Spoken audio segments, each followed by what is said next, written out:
Hello, my darlings. Hope you're all good. It's Wednesday. Yes, halfway through the week. We can do this. Well done for your hard work so far. As always, I'm very, very proud of all of you. So, today we are looking at the third of four paragraphs for our structure for language paper 1, question 5. So, let's get straight into it. Can you please copy down the title, the date, and the LO? Today we are focusing on the third paragraph, like I said, which is our character paragraph. Pause the video and get this down for me, please. Okay, if you're back, that means you are ready to complete the do now. I would like you to answer the questions in full sentences. Obviously, for 1, 2, and 3, there's no need to do full sentences here. But for 4 and 5, please write a full sentence, pause the video, and complete this task now for me, please. Okay, if you're back, that means you're ready to make our purple pen corrections. As always, please make sure you are correcting yourself. It's very important that we continuously improve. And here are some of the answers. So 4 and 5, pretty self-explanatory. They are from yesterday's lesson. Number 3 is, I believe, from Thursday's lesson or Friday's lesson last week. These are just some of the ones that I popped down, but any of the sensory vocab from the table would do fine there. And for 1 and 2, I've put a mixture of things here for walking and shouting. I know I said write down 3, but if there's any on here that you're like, oh, that's nice, maybe I could use that, I would get those down. These are going to be important for today's lesson when we talk about our character, but also they're going to be important generally because we need to continuously strive to upgrade our vocab and make sure that we have an abundance and a mixture of sophisticated vocabulary. So pause the video and get any of this down now, please. Okay, let's get straight into our third paragraph. So we've done our zoom out, which is the whole scene. We've done the zoom in, which is focusing on one specific item in a lot of detail. And now we need to talk about our character. And our character paragraph requires you to describe the character, particularly their kind of physical features, their reactions and their emotions in their scene. It's really important that these reactions and emotions link to the overall mood and atmosphere. If the character is stuck in an abandoned house, they are not probably going to feel too happy about it. Also, if you have talked about this scene here and you've mentioned how ecstatic and merry everyone is feeling, the character needs to represent those feelings and emotions as well. Also, when describing their physicality, we're not going to write, she has blonde hair, she has pale skin, she is tall. We're not going to do that. The physical features need to be linked to the way that they're feeling.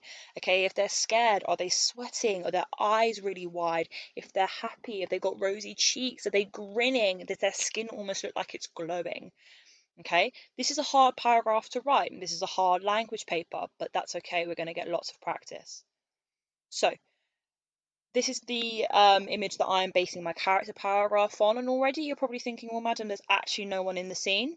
There's no one, I mean, unless there's rabbits, but we're not counting those. There's no human beings in this scene right now. But, like I said, you might get an image that doesn't allow much imagination. It might not have many things that you can see, but you need to draw things out of it and you need to come up with your own ideas. That's what I'm going to have to do here. There is no character, but I've already mentioned that my character is going to be a child, and I've just kind of imagined that they're kind of in the house somewhere, feeling very festive. So let's look at how I'm describing this child. Like I say, all the paragraphs need to be blended together, hence why I've already mentioned this child in both my zoom out and my zoom in paragraph. All right, let's have a little read of this before we look at the checklist. The chubby infant was becoming sick with anticipation. He was on top of the world, and thinking about the festivities that the day had to offer only excited him further. Every second, his sweaty, pale palms touched the silky wrapping paper and neatly tied ribbons which covered the gifts. Pearly white teeth illuminated the cozy living room as a gigantic grin spread across his face. Just then, the small child sat cross-legged at the foot of his generous mother, patiently waiting for her to allow him to dive into his presents. The more the little boy waited, the more his excitement grew. All of a sudden, his elderly father cautiously slid the largest present, wrapped in canary yellow paper, towards his merry son. Okay, so it's clear that our character is the small child, and this paragraph follows on very nicely from the paragraphs above, describing how the child is feeling, but also kind of the physical aspects of the child. And this is the checklist that I have used to create this paragraph. So let's have a quick discussion about it. So I talk about the character's dominant feeling. I've said that the paragraphs need to be linked together, that the feeling of the child needs to match the atmosphere that you talked about in a zoom out paragraph. I need to describe the character using a metaphor. Remember, the metaphor is a comparison between two things, but you don't use the words like or as. I've described 3 physical features which relate to their dominant feeling. This is the important part, okay? I've talked about the child's physicality based on how he's feeling. I've talked about how he looks based on how he's feeling and his emotions. We've then got our fronted adverbials and our collar vocab, which we use in every paragraph. We then have a sentence that we call a the more sentence. So the more something, the more something else happens. And then we hint at the change and challenge. And this is our final paragraph. We're going to talk more in detail about this tomorrow. But as you're going to have to plan this into your mind map today, I just want to highlight it now. The final paragraph talks about a kind of change in atmosphere, or a kind of a problem or an issue for the character. And we hint at that at the end of the paragraph. So, like I've always said, the paragraphs blend and they move in seamlessly to one another. All right, you know the drill. Can you make sure that you open the document on Show My Homework that we've been using and highlight where this paragraph used these items in the checklist? Do that now for me, please, by pausing the video. Okay, if you're back, that means that you have a color-coded checklist that looks something like this. Let's talk about it and then you can make any corrections that you need to. So the character's dominant feeling is anticipation, kind of the idea that you're waiting for something, maybe nervously, or kind of a mixture of kind of nervous but also excited. I've described the character using a metaphor, and the metaphor here saying that he was on top of the world. He's not physically on top of the world. It's physically impossible, but that's how he feels. He feels so excited and so elated that he is on top of the world. I've then described 3 physical features of the character which relate to their dominant feeling. So my dominant feeling is this idea of anticipation. Now, I've said that the character physically feels that anticipation by having sweaty palms. He's also really happy and excited as he waits. So I've said that he has a gigantic grin. And I've also said that he's sitting cross-legged, like at the base of his mother's legs, kind of looking up at her and waiting for her to allow him to rip into his presence. All of these 3 physical features, the grin, the sitting cross-legged, and the sweaty palms, linked to him feeling anticipation. We've got our colour vocabulary here as always. Canary yellow is one of the new ones here. We've got the more sentence. So the more the little boy waited, the more his excitement grew. And it's important with the more sentence that the 2 ideas are linked.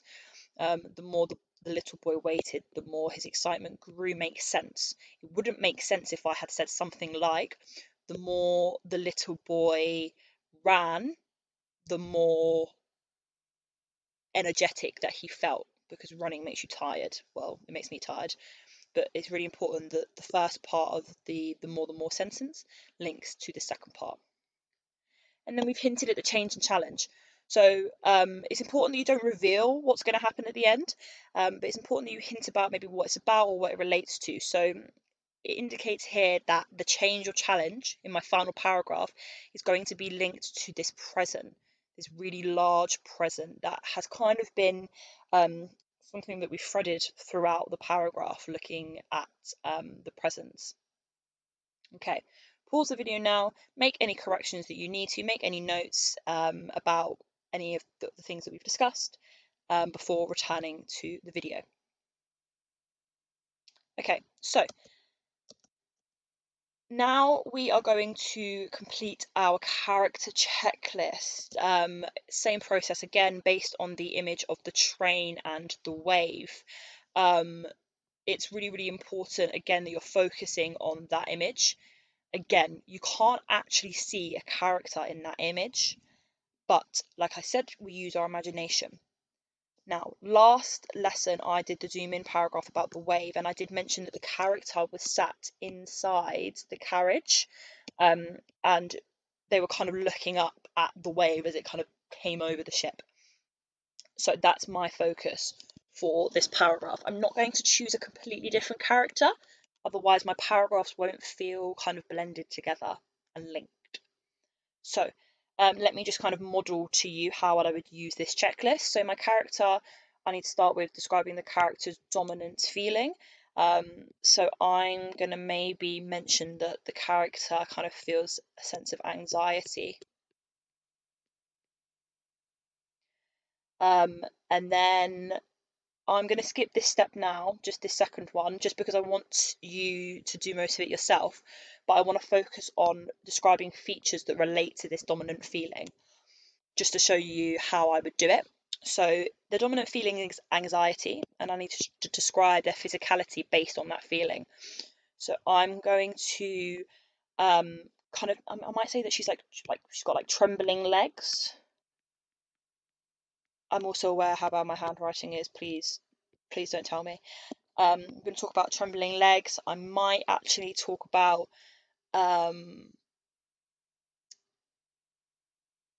maybe I'll say that she's like kind of like scratching at her hands. You know, when you feel kind of on edge or at like uneasy, you kind of like scratch at things. Some people can kind of like scratch or pick to take their mind off things. I'm going to say she's scratching at her hands, and I'm also going to say that I'm going to talk about like the fact that her like eyes are like filling with water. I'm going to put like eyes filled with tears. And again, this isn't everything that I would write in detail. I might want to talk about the colour of the eyes. I might want to talk about kind of how many tears, and maybe compare the tears to like an ocean or something. I might want to talk about her scratching at her hand, maybe what she has on her hands, maybe how long her nails are. You want to go into detail, but these are just some initial ideas. Again, you can use this for inspiration, but please try and be creative. I would like you to pause the video now, spend as long as you need creating this character plan. The better the plan is, the easier the writing process will be, so please don't rush it. Make sure you're using some sensory vocabulary as well. You can refer back to that. And I look forward to seeing your submissions in my email inbox this afternoon. Have an excellent rest of your day, and I will speak to you tomorrow for our final paragraph.